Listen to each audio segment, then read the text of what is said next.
Hello, my dear students. Welcome back again in your science class. Here in this class, we are going to start chapter number 7 and the name of the chapter is Heat Transfer in Nature.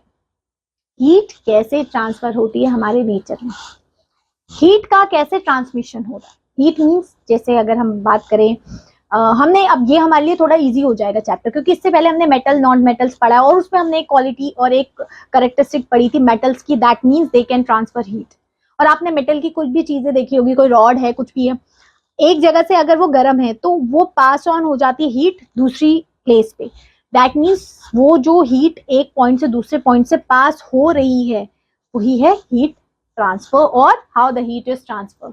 Okay, so देखेंगे क्या है ये heat transfer वाला chapter और इसमें किस तरीके से हीट ट्रांसफर होती है.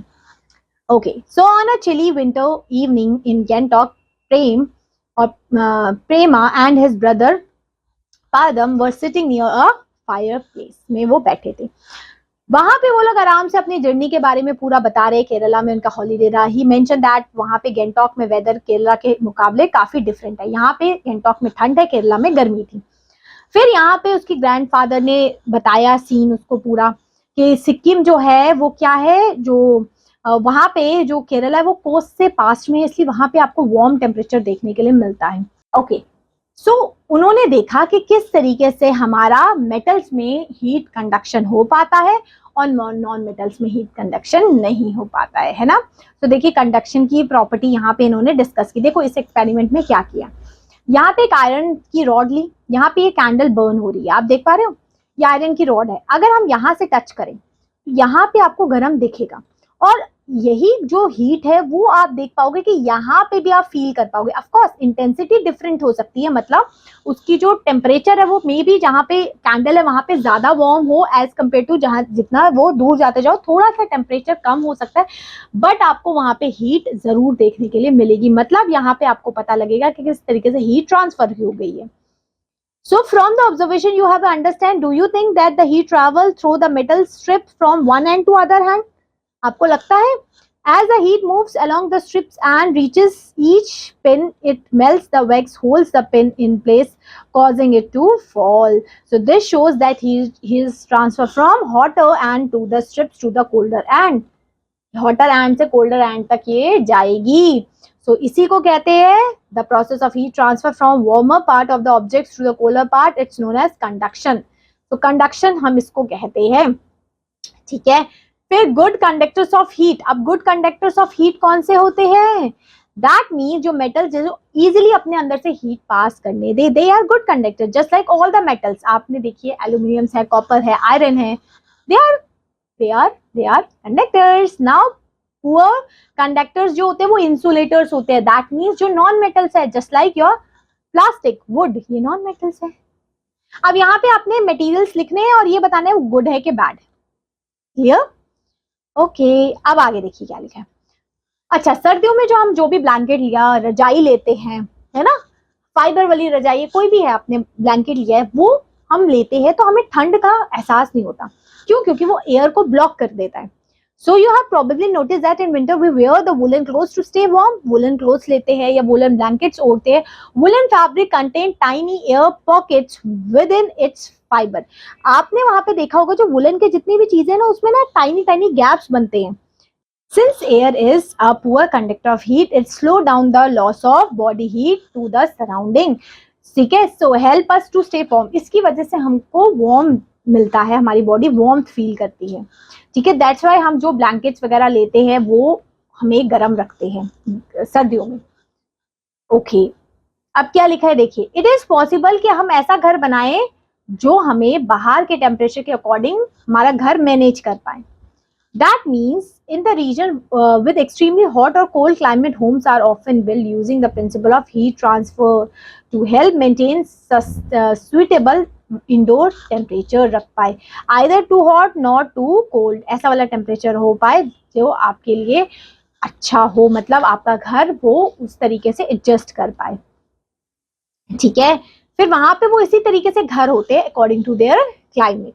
ठीक है, फिर लिखा है कन्वेक्शन. ये क्या है, इसमें क्या होता है देखिए, इसका मतलब क्या है यहाँ लिखा है देखिए.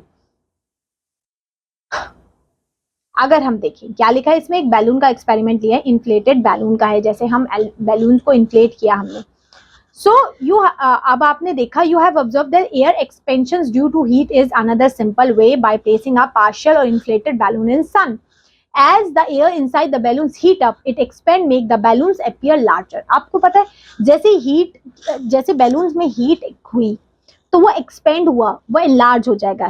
Similarly when you burn an अगरबत्ती, you might see the smokes rising। और अगरबत्ती को हम बर्न करते तो हम स्मोक देखते हैं, तो स्मोक किससे बना है, वार्म गैसेस से, और वो सॉलिडिफाई होके वो ऊपर उड़ जाता है, हमें देखने के लिए मिलता है। ओके, यही है कन्वेक्शन। हमने वाटर साइकिल में कन्वेक्शन पढ़ा था। क्या है convection? It create the continuous cycle that eventually enters the volume of water, become warm in the process of water is heated, the actual movements of the particles इसमें होता है, इसमें हम कहते हैं कन्वेक्शन। अब देखिए बड़ा इंपॉर्टेंट है land and sea breeze.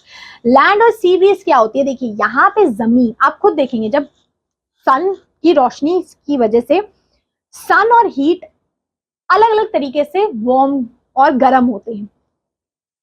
Land उतनी जल्दी गर्म, जितनी जल्दी गर्म होता है उतनी जल्दी ठंडा हो जाता है, और जो आपका वाटर है वो टाइम लगाता है गर्म होने में और उतना ही टाइम लगाता है ठंडा होने में। ठीक है, सो इसकी वजह से लैंड और सी ब्रीज चलती है। लैंड ब्रीज मतलब जब लैंड से ब्रीज चल रही है, सी ब्रीज मतलब जब सी से लैंड की तरफ ब्रीज चल रही है। सो दिन और रात में इस तरीके से लैंड और सी ब्रीज चलती है। ठीक है,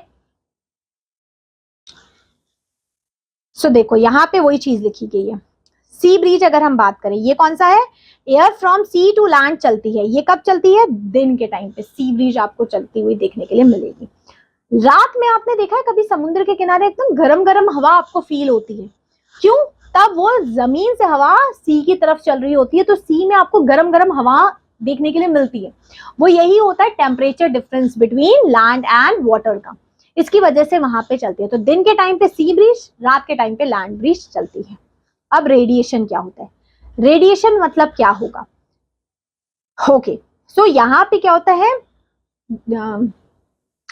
डायरेक्टली फ्रॉम द फायर। अच्छा, ये रेडिएशन है। रेडिएशन मीन्स क्या होता है? उसकी रेज की हेल्प से, दैट मीन्स जैसे अगर हम सन की रेज को यूज करें, सन सोलर रेडिएशन हो गया, दैट मीन्स सन की रेज का यूज किया जा रहा है हीट अप करने के लिए वो चीज।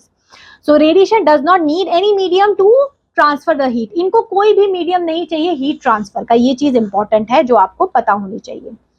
लेट समराइजेशन में अब वही चीज यहाँ पे इसको समराइजेशन कर दिया है।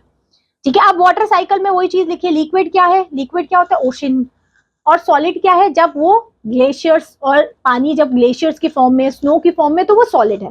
गैसेस जब वो इवापोरेट हो जा रहा है। तो ये वाटर साइकिल में साइकिल चलती रहती है, दैट मीन्स वाटर का एक साइकिल चलना होता है जिसमें वाटर कॉन्टिन्यूअसली घूमता रहता है एक साइकिल की फॉर्म में, दैट्स द वाटर साइकिल, है ना। फिर देखो ये एक्सपेरिमेंट्स भी आपके इसी तरीके से किए गए हैं। क्या किए गए हैं कि किस तरीके से वाटर को यहाँ पे देखो अलग अलग उसमें हम उसको अलग डिफाइन कर पा रहे हैं। ठीक है, ओके, सो यहाँ पे देखिए क्या है, water freely moves and it stores where the space are wider open are connected। देखो अब यहाँ पे भी चीजें लिखी गई है कि आपका वाटर का, जैसे ग्राउंड वाटर से, आपका ग्राउंड वाटर मीन जो आपका जमीन के नीचे का पानी है वो ग्राउंड वाटर से जो स्टोर किया जा रहा है आपके क्रैक्स में। देखिए क्रैक्स में जितना ज्यादा स्पेस होगा उतने ज्यादा आपका ग्राउंड वाटर स्टोर हो पाएगा, नहीं है स्पेस तो स्टोर ही नहीं हो पाएगा ग्राउंड वाटर। ठीक है, तो ये जितना भी आपका जो भी नेचुरल प्रोसेसेस होते हैं, जो बारिश हुई कुछ भी हुआ, वो आपका ग्राउंड वाटर लेवल इंक्रीज करता है। तो ये था आपका चैप्टर हीट के बारे में। ओके, होप सो ये क्लास और ये चैप्टर आपका क्लियर हुआ, आपको समझ में आया। That's great. चलो हम मिलेंगे नेक्स्ट क्लास में with the next chapter. Till then bye bye.